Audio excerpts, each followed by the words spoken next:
नमस्कार। आकाशवाणी से प्रस्तुत है समाचार संध्या।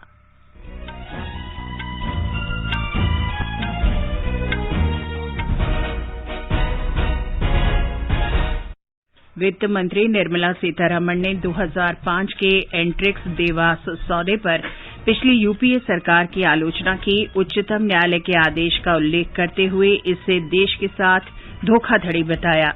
विधानसभा चुनाव वाले 5 राज्यों में विभिन्न राजनीतिक दल वर्चुअल माध्यम से प्रचार कर रहे हैं। प्रधानमंत्री नरेंद्र मोदी ने उत्तर प्रदेश के वाराणसी के पार्टी कार्यकर्ताओं से संवाद में कई विकास परियोजनाओं पर चर्चा की। कांग्रेस नेता प्रियंका गांधी वाड्रा ने भी पार्टी कार्यकर्ताओं से बातचीत की। भाजपा ने उत्तर प्रदेश के लिए उम्मीदवारों की दूसरी सूची जारी की। कांग्रेस ने गोवा के लिए 9 उम्मीदवारों की एक और सूची जारी की। रक्षा मंत्री राजनाथ सिंह ने कहा, गणतंत्र दिवस परेड के लिए झांकियों का चयन तय दिशा निर्देशों के आधार पर किया गया। इंडिया पोस्ट पेमेंट बैंक के ग्राहकों की संख्या 5 करोड़ से अधिक हुई। परीक्षा पे चर्चा कार्यक्रम का 5वां संस्करण अगले महीने होगा। लखनऊ में सैयद मोदी अंतर्राष्ट्रीय बैडमिंटन प्रतियोगिता में एचएस प्रणॉय सिंगल्स के दूसरे दौर में, ऑस्ट्रेलियन ओपन टेनिस में एंडी मरे और डैनियल मेदवेदेव सिंगल्स के दूसरे दौर में पहुंचे। समाचार संध्या में धर्मेंद्र के साथ मैं चंद्रिका जोशी। देश के विभिन्न हिस्सों में कोरोना संक्रमण तेजी से बढ़ रहा है। हमारी अपील है कि आप सतर्क रहें और 15 से 18 वर्ष के किशोरों सहित अन्य लोगों के टीकाकरण में मदद करें। कोरोना वायरस के नए स्वरूप ओमिक्रॉन से चिंताएं बढ़ी हैं। सुरक्षित रहने के लिए कृपया 3 सरल उपायों का पालन अवश्य करें। मास्क पहनें, 2 गज की सुरक्षित दूरी बनाए रखें, हाथ और चेहरा साफ रखें। कोविड से संबंधित किसी भी जानकारी और मार्गदर्शन के लिए राष्ट्रीय हेल्पलाइन नंबर 011-23978046 और 1075 पर संपर्क करें। और अब समाचार। वित्त और कॉरपोरेट कार्य मंत्री निर्मला सीतारमण ने कांग्रेस पर निशाना साधते हुए कहा है कि देवास मल्टीमीडिया के परिसमापन को बरकरार रखने के उच्चतम न्यायालय के आदेश के बाद एंट्रिक्स देवास सौदे पर सफाई देनी चाहिए। उन्होंने कहा कि उच्चतम न्यायालय ने राष्ट्रीय कंपनी कानून अपीलीय ट्राइब्यूनल और राष्ट्रीय कंपनी कानून ट्राइब्यूनल के देवास मल्टीमीडिया को बंद करने के आदेश को बरकरार रखा है। उन्होंने कहा कि ये एक व्यापक आदेश है। वित्त मंत्री ने कहा कि राष्ट्रीय कंपनी कानून ट्राइब्यूनल ने एंट्रिक्स की याचिका पर पिछले वर्ष मई में देवास को बंद करने का आदेश दिया था। राष्ट्रीय कंपनी कानून अपीलीय ट्राइब्यूनल ने पिछले वर्ष सितंबर में इसकी पुष्टि की थी। वित्त मंत्री ने कहा कि भारतीय अंतरिक्ष अनुसंधान संगठन की वाणिज्यिक शाखा एंट्रिक्स 2005 में यूपीए सरकार के दौरान देवास के साथ इस समझौते में शामिल हुआ, जो धोखाधड़ी का सौदा था। यूपीए सरकार ने इसे 2011 में रद्द कर दिया था। इसके बाद देवास अंतर्राष्ट्रीय मध्यस्थता में चला गया। भारत सरकार ने मध्यस्थता के लिए नियुक्ति नहीं की। उसे इसके बाद 21 दिन के अंदर मध्यस्थता के लिए नियुक्ति करने के लिए कहा गया, लेकिन तब भी ये नियुक्ति नहीं की गई। वित्त मंत्री ने कहा कि ये सौदा राष्ट्रीय सुरक्षा के खिलाफ था। उन्होंने कहा कि अब कांग्रेस पार्टी को ये बताना चाहिए कि ये धोखाधड़ी कैसे हुई। उन्होंने आरोप लगाया कि उच्चतम न्यायालय के आदेश से पता चलता है कि यूपीए सरकार इस अनुचित सौदे में शामिल थी। And I'm very grateful that the Supreme Court of India brought this matter in a comprehensive order. Now we shall definitely take this order and defend Government of India's position. That position where this order was cancelled even by UPA in 2011, 6 years after the agreement was originally signed, and make sure justice is done against this fraud which was perpetrated. Very much under the nose of UPA's own government. Proves clearly how Congress party works. Goes along, tries to make money through cronies, and when caught, behave as though nothing has happened, but the loss will be borne by Government of India. No, loss shall not be borne by Government of India. This is Prime Minister Modi's government. We shall fight it till the last. वित्त मंत्री ने कहा कि NDA सरकार हर अदालत में इसके लिए लड़ती रही है ताकि देवास धोखाधड़ी के इस सौदे में छूट न जाए। उन्होंने कहा कि परिसमापक की नियुक्ति की जा चुकी है और समापन की प्रक्रिया जल्द शुरू की जाएगी। उन्होंने कहा कि एनडीए सरकार करदाताओं का धन बचाने के लिए लड़ रही है, जो अन्यथा एंट्रिक्स देवास सौदे की ओर जाता है। विधानसभा चुनाव वाले 5 राज्यों में विभिन्न राजनीतिक दल वर्चुअल माध्यम से प्रचार कर रहे हैं। भाजपा के वरिष्ठ नेता और प्रधानमंत्री नरेंद्र मोदी ने आगामी विधानसभा चुनावों को देखते हुए आज अपने संसदीय क्षेत्र वाराणसी में पार्टी कार्यकर्ताओं से वर्चुअल माध्यम से बातचीत की।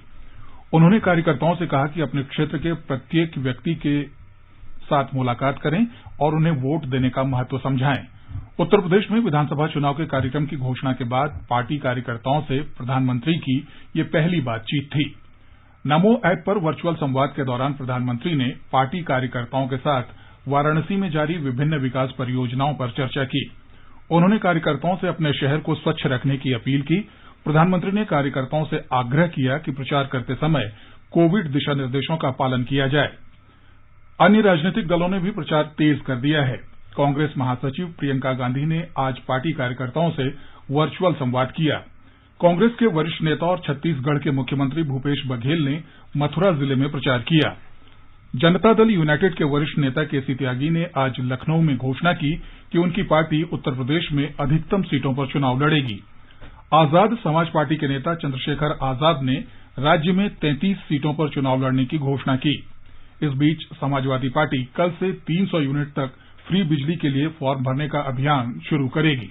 उत्तर प्रदेश में विधानसभा चुनाव के पहले चरण के लिए नामांकन भरने की प्रक्रिया में अभी भी तेजी नहीं आई है।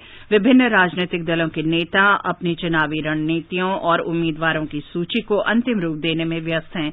राज्य में 7 चरणों में 10 फरवरी से 7 मार्च तक मतदान होना है। राज्य में कल शाम तक कुल 36 नामांकन दाखिल किए गए। 21 जनवरी तक पर्चे दाखिल किए जा सकेंगे, जबकि 24 जनवरी को नामांकन पत्रों की जांच की जाएगी। 27 जनवरी तक नाम वापस लिए जा सकेंगे। इस चरण में 11 जिलों की 58 विधानसभा क्षेत्रों के लिए 10 फरवरी को मतदान होगा। उत्तर प्रदेश विधानसभा चुनाव के लिए भाजपा ने अपने 2 उम्मीदवारों की एक और सूची जारी की है।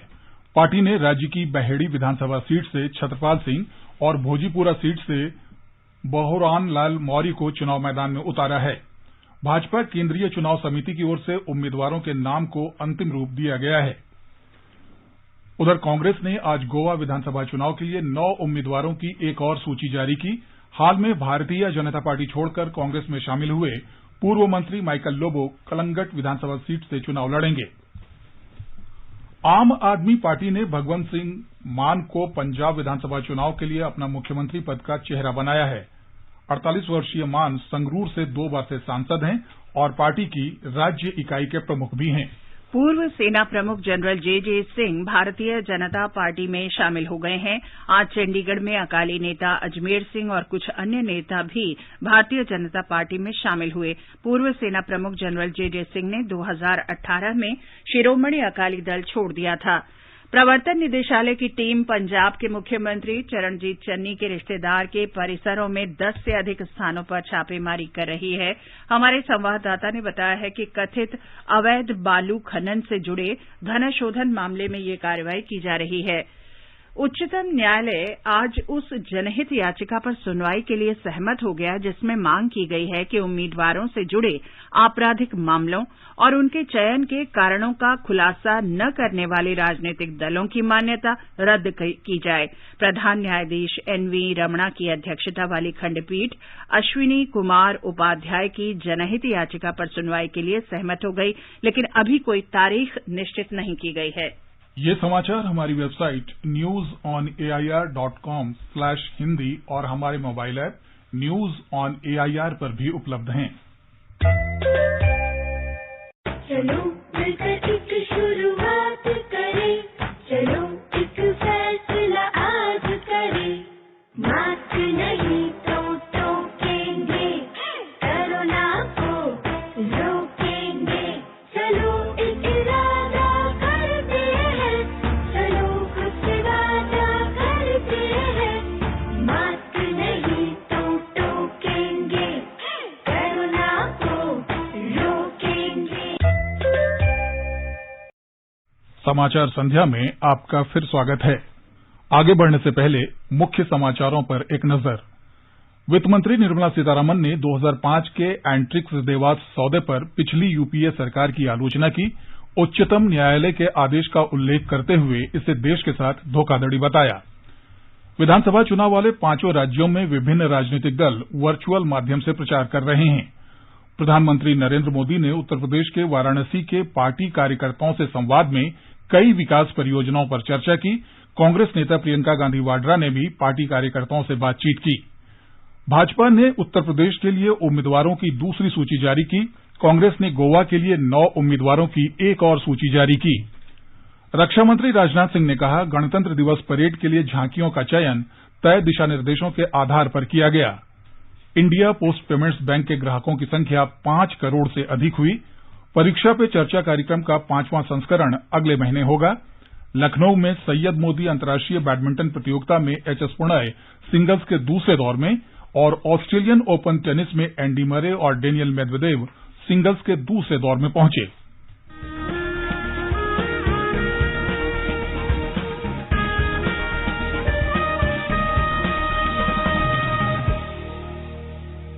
स्वाधीनता संग्राम के वे निशान जो साक्षी हैं हमारे सेनानियों के संघर्ष और बलिदान के। आकाशवाणी समाचार ला रहा है विशेष श्रृंखला निशान। हर बुधवार को शाम 4:45 पर कार्यक्रम परिक्रमा में FM गोल्ड 100.1 मेगाहर्ट्ज पर।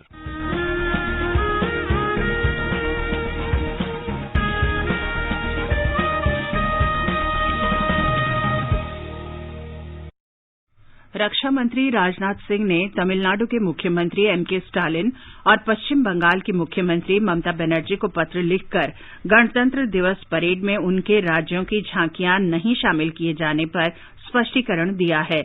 उन्होंने कहा कि इस बारे में फैसला तय दिशा निर्देशों के आधार पर लिया गया है। झांकियों का चुनाव निष्पक्ष और पारदर्शी तरीके से किया गया है। श्री स्टालिन को लिखे पत्र में रक्षा मंत्री ने कहा कि इस बार गणतंत्र दिवस परेड के लिए राज्यों और केंद्र शासित प्रदेशों से कुल 29 झांकियों के प्रस्ताव आए थे, जिनमें से 12 का ही चयन किया जा सका। पश्चिम बंगाल की मुख्यमंत्री को लिखे पत्र में रक्षा मंत्री ने कहा कि केंद्र सरकार नेताजी का बहुत सम्मान करती है। इस बार से हर वर्ष गणतंत्र दिवस समारोह की शुरुआत 23 जनवरी से की जाएगी। स्वास्थ्य मंत्रालय ने बताया है कि देश में अब तक 158 करोड़ से अधिक कोविड रोधी टीके लगाए जा चुके हैं। कल 79,91,000 से अधिक टीके लगाए गए। कल 2,38,000 से अधिक कोविड के नए मरीजों की पुष्टि हुई है, जबकि 1,57,000 से अधिक मरीज स्वस्थ हुए हैं। स्वस्थ होने की दर 94.09% है। सरकार ने कहा है कि देश में अब तक कोविड के नए वेरिएंट ओमिक्रॉन के 8,891 मरीज सामने आए हैं। ओमिक्रॉन के मरीजों में कल से 8.31% की वृद्धि हुई है। देश में 10 जनवरी से अब तक 50 लाख से अधिक स्वास्थ्यकर्मियों, अग्रिम पंक्ति के कार्यकर्ताओं और 60 साल या उससे अधिक उम्र के नागरिकों को एहतियाती टीका लगाया जा चुका है। स्वास्थ्य मंत्री मनसुख मांडविया ने इस वर्ग में सभी पात्र लोगों को जल्द से जल्द एहतियाती टीका लगवाने की अपील की है। केंद्र सरकार ने एक वीडियो में बच्चों में कोविड टीकों के प्रभाव के बारे में उठाए गए सवालों का खंडन किया है। प्रेस सूचना ब्यूरो पीआईबी ने बताया है कि कोविड टीके सुरक्षित हैं और बच्चों को टीके विशेषज्ञों की सिफारिश पर लगाए जा रहे हैं। सोशल मीडिया पर वायरल एक वीडियो में ये आरोप लगाया गया है कि कोविड वैक्सीन लेने के बाद कुछ बच्चों की मौत हुई है। पीआईबी ने स्पष्ट किया है कि ये वीडियो गलत और फर्जी है। आकाशवाणी से विशेष बातचीत में कोविड कार्यकारी समूह के अध्यक्ष डॉक्टर एनके अरोड़ा ने बताया कि जल्द ही 12 से 14 साल के बच्चों को टीका लगाया जाएगा। हमारे जो युवा साथी हैं 15 से 18 साल वाले, उन्होंने जो उत्साह दिखाया और उनके माता पिता ने जो सहयोग दिया है वो बहुत ही सराहनीय है। लगभग 4 करोड़ बच्चों के टीके लग चुके हैं, पहला टीका, और उम्मीद है कि इस महीने के आखिर तक सभी 7.5 करोड़ के लगभग जो 15 से 17 साल के किशोर हैं उनको टीका लग जाएगा और अगले महीने में उनको दूसरा टीका भी लगा दिया जाएगा। ये प्रयास किया जा रहा है कि फरवरी के आखिरी हफ्ते या मार्च के पहले हफ्ते में 12 से 15 साल के बच्चों में भी कोविड टीकाकरण आरंभ किया जा सके। छत्तीसगढ़ में आज सुरक्षा बलों के साथ अलग अलग मुठभेड़ में 5 माओवादी मारे गए, जिनमें 2 महिलाएं भी शामिल हैं। हमारे संवाददाता ने खबर दी है कि बीजापुर जिले के इल्मिदी इलाके में तेलंगाना राज्य के ग्रे हाउंड फोर्स, केंद्रीय रिजर्व पुलिस बल और जिला रिजर्व गार्ड की ओर से संयुक्त अभियान चलाया जा रहा था। इसी बीच माओवादियों ने सेमलडीडी गांव के पास सुरक्षाकर्मियों पर अंधाधुंध गोलीबारी शुरू कर दी। सुरक्षाकर्मियों ने जवाबी कार्रवाई की। इस मुठभेड़ के बाद घटनास्थल से एक महिला सहित 5 माओवादियों के शव बरामद किए गए। ग्रे हाउंड फोर्स का एक जवान भी इस मुठभेड़ में घायल हुआ है। एक अन्य घटना में दंतेवाड़ा जिले के काटे कल्याण इलाके में सुरक्षा बलों के साथ मुठभेड़ में एक महिला माओवादी मारी गई। दिल्ली पुलिस ने कहा है कि गणतंत्र दिवस से पहले 20 जनवरी से दिल्ली में ड्रोन, गर्म हवा के गुब्बारे और पैराग्लाइडर सहित उप पारंपरिक हवाई प्लेटफॉर्म के संचालन पर प्रतिबंध लगा दिया गया है। दिल्ली पुलिस आयुक्त राकेश अस्थाना ने बताया कि राष्ट्रीय राजधानी में आतंकवादी हवाई हमले की आशंका को देखते हुए ये आदेश जारी किया गया है। India post payments bank IPPB के शुरू होने के मात्र 3 वर्ष के अंदर ही इसके ग्राहकों की संख्या 5 करोड़ से अधिक हो गई है। ये बैंक देश में सबसे तेजी से बढ़ रहे डिजिटल भुगतान बैंकों में शामिल हो गया है। बैंक ने कहा है कि 1,36,000 डाकघरों के जरिए ये 5 करोड़ खाते डिजिटल माध्यम से खोले गए हैं।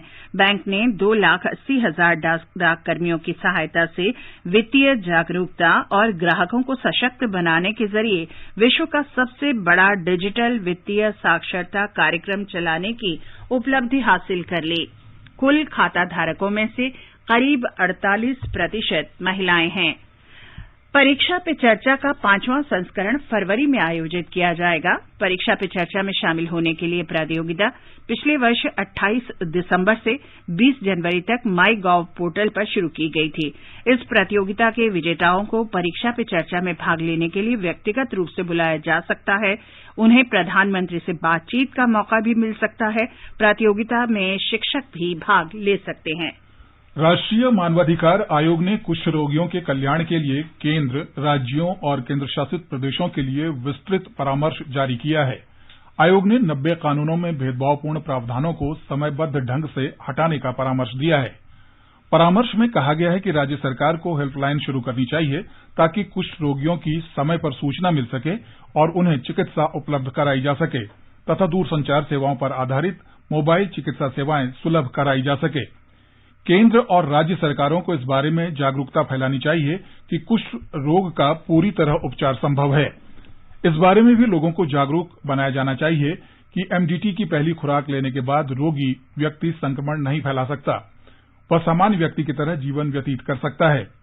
आयोग ने कुष्ठ रोगियों और उनके परिवार के सदस्यों को व्यावसायिक प्रशिक्षण, रोजगार लाभ, बेरोजगार भत्ता, मातृत्व अवकाश, स्वास्थ्य बीमा और अंतिम संस्कार के लाभ उपलब्ध कराने के लिए विशेष कार्यक्रम शुरू करने का भी परामर्श दिया है। आयोग ने संबंधित अधिकारियों को यह परामर्श लागू करने और 3 महीने के अंदर कार्रवाई रिपोर्ट प्रस्तुत करने को भी कहा है।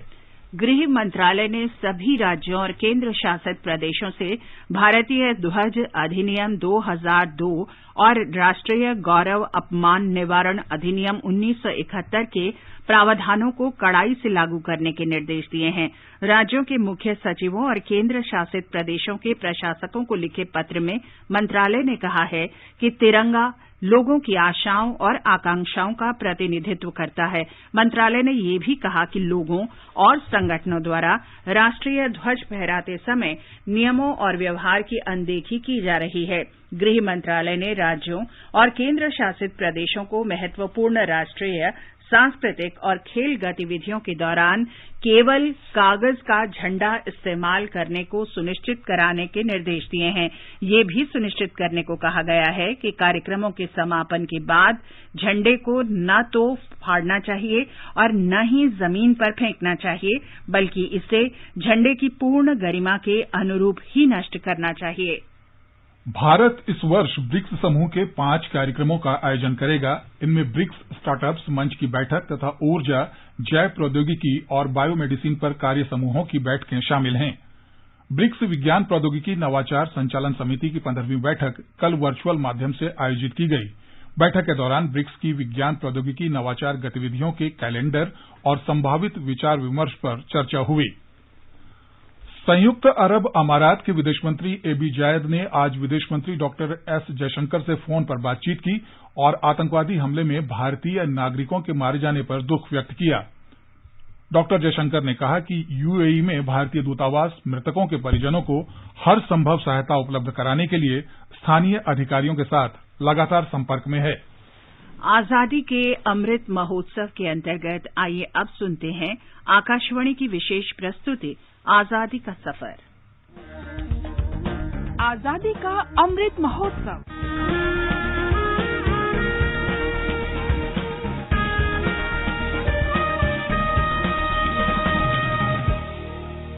आजादी का सफर आकाशवाणी के संग। भारत का स्वाधीनता संघर्ष आधुनिक विश्व के महानतम संघर्षों में से एक है।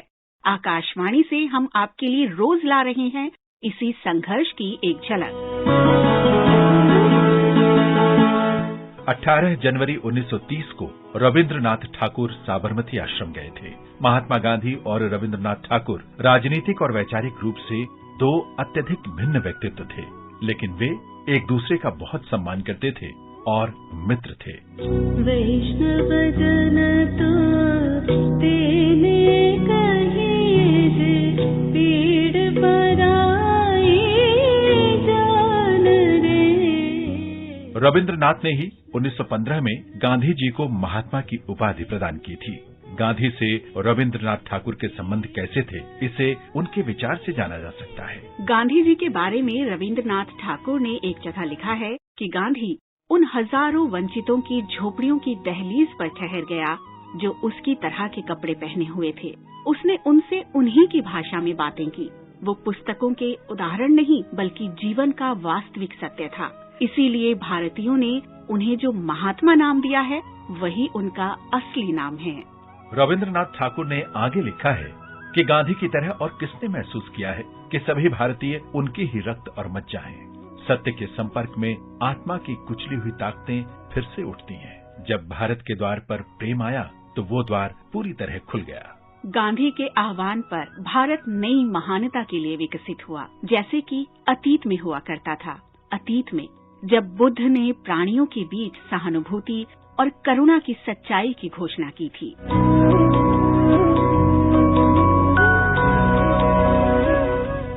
आज ही के दिन हम गांधी जी की प्रिय शिष्या मीराबेन को भी याद कर रहे हैं। उनका जन्म ब्रिटेन में हुआ था। उन्होंने भारत के स्वाधीनता आंदोलन में भाग लिया था। मीराबेन का असली नाम मैडेलिन स्लेट था। गांधी जी के अहिंसा के सिद्धांतों से प्रभावित होकर उन्होंने भारत को ही अपना घर बना लिया। वे करीब 34 वर्षों तक भारत में रहीं। मीराबेन 7 नवंबर 1925 को अहमदाबाद आईं, जहां महादेव देसाई, वल्लभ भाई पटेल और स्वामी आनंद ने उनका स्वागत किया। गांधी जी ने उन्हें साबरमती आश्रम में रहने की अनुमति दे दी। आश्रम में आने पर ही गांधी जी ने उन्हें मीराबेन नाम दिया। भारत में प्रवास के आरंभिक वर्षों के दौरान मीराबेन ने हिंदी सीखी और भारत को जानने समझने के लिए गांवों की यात्रा की। वे गांधी जी के भरोसेमंद लोगों में से एक बन गईं। 1931 में दूसरे गोलमेज सम्मेलन में भाग लेने के लिए गांधी जी के साथ मीराबेन लंदन गईं। मीराबेन अहिंसा के संदेश के प्रचार प्रसार में सक्रिय रहीं। उन्हें कई बार गिरफ्तार किया गया। नागरिक अवज्ञा आंदोलन के दौरान उन्हें हिरासत में रखा गया। उन पर भारत में रहते हुए यूरोप और अमेरिका में सूचना भेजने का आरोप लगाया गया। भारत छोड़ो आंदोलन के दौरान भी उन्हें गिरफ्तार किया गया और गांधी जी तथा उनकी पत्नी कस्तूरबा के साथ पुणे के आगा खां पैलेस में रखा गया। उन्होंने 1947 में ऋषिकेश के निकट आश्रम की भी स्थापना की। अगले 11 वर्ष के दौरान उन्होंने भारत के विभिन्न प्रदेशों की यात्राएं की, सामुदायिक परियोजनाएं चलाई और पर्यावरण के मुद्दों पर कार्य किया। 18 जनवरी 1959 को मीराबेन इंग्लैंड चली गईं। उसके 1 वर्ष बाद वे वियना चली गईं और उम्र भर वहीं रहीं। भारत सरकार ने 1981 में उन्हें पद्म विभूषण से सम्मानित किया। आकाशवाणी की ओर से उस दिव्यात्मा को नमन।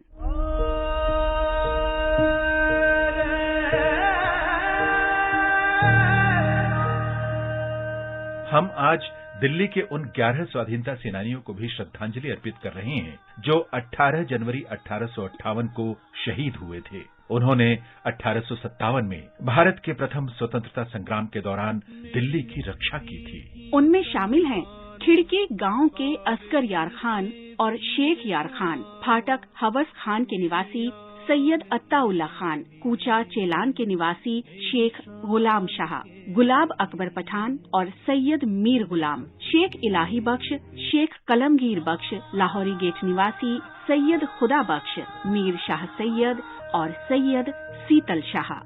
इन महान शहीदों को आकाशवाणी की विनम्र श्रद्धांजलि।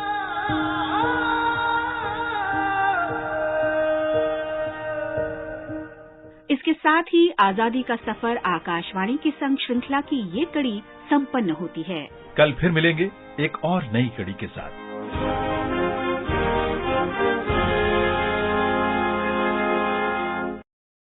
आजादी का अमृत महोत्सव के लिए सभी उपभोक्ताओं को शुभकामनाएं। हॉलमार्क सोने की शुद्धता सुनिश्चित करता है। हमेशा हॉलमार्क वाले सोने के आभूषण खरीदें। उपभोक्ता संबंधी किसी भी शिकायत के लिए कृपया राष्ट्रीय उपभोक्ता हेल्पलाइन के टोल फ्री नंबर 144004 पर संपर्क करें। उपभोक्ता मामले विभाग, भारत सरकार द्वारा जनहित में जारी जागो ग्राहक जागो।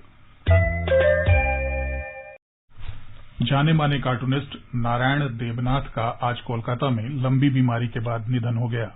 वे 97 वर्ष के थे। उन्हें 2021 में पद्मश्री से सम्मानित किया गया था। उनकी बेहद लोकप्रिय रचनाओं में बतुल द ग्रेट, नोंटे फोंटे, हांडा भोंडा शामिल हैं। उपराष्ट्रपति एम वेंकैया नायडू ने उनके निधन पर दुख व्यक्त किया है। श्री नायडू ने कहा कि रचनात्मक कार्टूनों और कई दशक तक लेखन कार्य से जुड़े रहने के कारण नारायण देवनाथ को सदैव याद किया जाएगा। लखनऊ में सैयद मोदी अंतर्राष्ट्रीय बैडमिंटन टूर्नामेंट में एचएस प्रणय दूसरे दौर में पहुंच गए हैं। 5वीं वरीयता प्राप्त प्रणय ने यूक्रेन के डैनिलो बोस्नियुक को 21-14, 21-18 से हराया। समीर वर्मा और शुभंकर डे चोट के कारण अपना मैच पूरा नहीं कर सके। महिला वर्ग में कल पहले दौर में शीर्ष वरीयता प्राप्त पीवी सिंधु का सामना तान्या हेमंत से और साइना नेहवाल का मुकाबला चेक गणराज्य की तेरेजा स्वाबिकोवा से होगा। मेलबर्न में वर्ष के पहले ग्रैंड स्लैम ऑस्ट्रेलियाई ओपन टेनिस प्रतियोगिता में रूस के दानिल मेदवेदेव हेनरी लाक्सोनन को हराकर दूसरे दौर में पहुंच गए हैं। ब्रिटेन के एंडी मरे ने जॉर्जिया के निकोलोज वेसिलशेवली को 5 सेट में पराजित कर दूसरे दौर में जगह बनाई। महिला सिंगल्स में बड़े उलटफेर में कनाडा की लीला फर्नांडिस पहले दौर से बाहर हो गई हैं।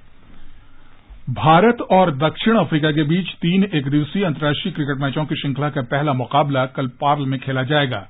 रोहित शर्मा और रविंद्र जडेजा चोट के कारण टीम से बाहर हैं। लोकेश राहुल टीम की कप्तानी करेंगे। त्रिनिदाद और टोबैगो में आईसीसी अंडर-19 क्रिकेट विश्व कप के ग्रुप बी के दूसरे मैच में कल भारत का सामना आयरलैंड से होगा। पहले मैच में टीम इंडिया ने दक्षिण अफ्रीका पर 45 रन से जीत दर्ज की थी। दुनिया भर में न्यूज ऑन एआईआर ऐप पर all India radio live stream काफी लोकप्रिय है। इसके श्रोताओं में 1/3 से अधिक 18 से 44 वर्ष आयु वर्ग के हैं। दुनिया के जिन 10 देशों में न्यूज ऑन एआईआर ऐप पर all India radio live stream सबसे ज्यादा सुना जाता है, उसमें स्पेन को पहली बार स्थान मिला है। इस रैंकिंग में एआईआर धर्मशाला को पहली बार शामिल किया गया है। एफएम गोल्ड दिल्ली को पहला और एफएम रेनबो दिल्ली को दूसरा स्थान मिला है।